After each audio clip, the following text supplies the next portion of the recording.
Hey guys, welcome back. Today's video is on choosing a squadron. Let's get started.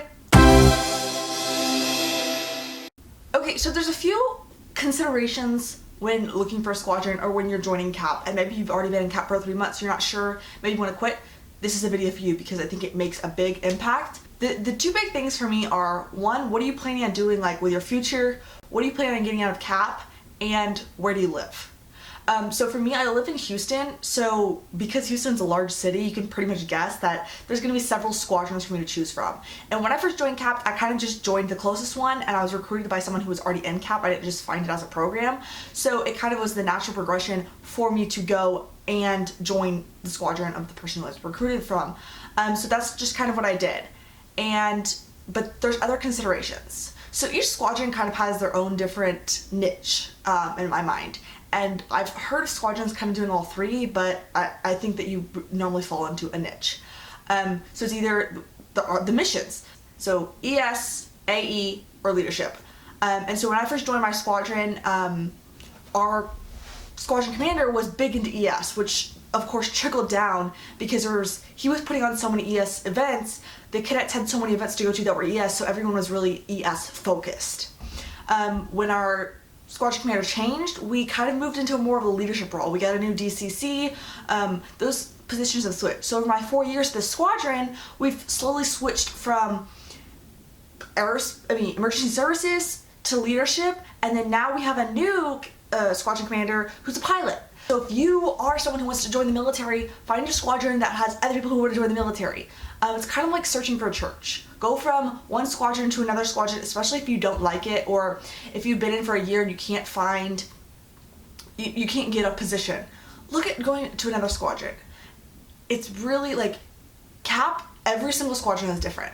Another thing is, like, if you are into aerospace, if you want to get your pilot's license, find another squadron where there's other cadets who are trying to get their pilot's license. Because a big thing is you want those friends who are also striving for the same things. All my friends, like, a lot of them want to go into the military. So because they wanted to go into the military, I know a lot about joining the military.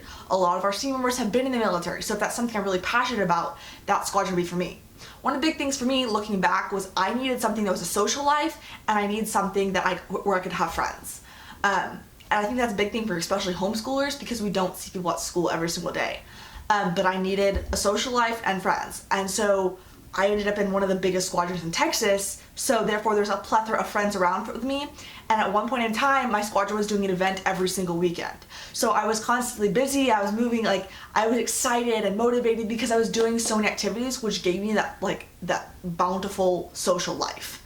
But as our squadron shifts between the leadership, and that's going to leadership activities and mainly encampments and CTAPs and NCSAs that are leadership based, that's where your squadron is. So if you were to join a leadership squadron, you're like, I really want to be involved in ES. I want to be a pararescueman, and because of that, I really want to learn about my ES skills now. I want to learn about ropes and how to rappel and do all that kind of stuff. Well, my squadron might do that as a leadership squadron, but you might want to find someone who's in ES so that you can be doing live missions and get some hands-on first aid training, and find other people who are working at the Red Cross and FEMA and get really active in that side.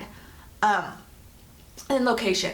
I am super blessed in a way to have 3 squadrons within driving distance, less than an hour away from me. So I really could choose from any of them, although I haven't ever switched. I've always been in the same squadron. It's not a bad thing to switch squadrons, especially if you're in CAP for CAP.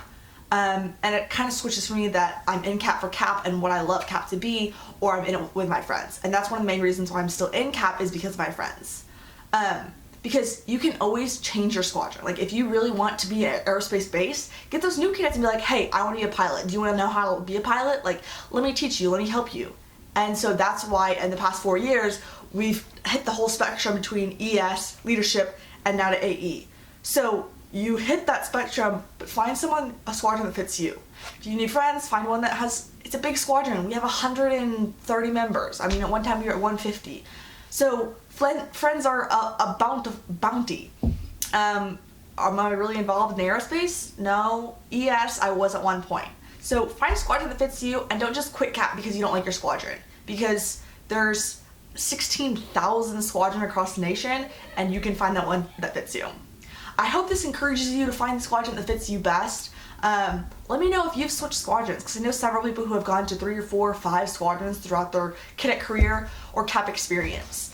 I'd love to hear from you and about you in the comments below, so leave them down there. I'll see you in my next video. Bye guys.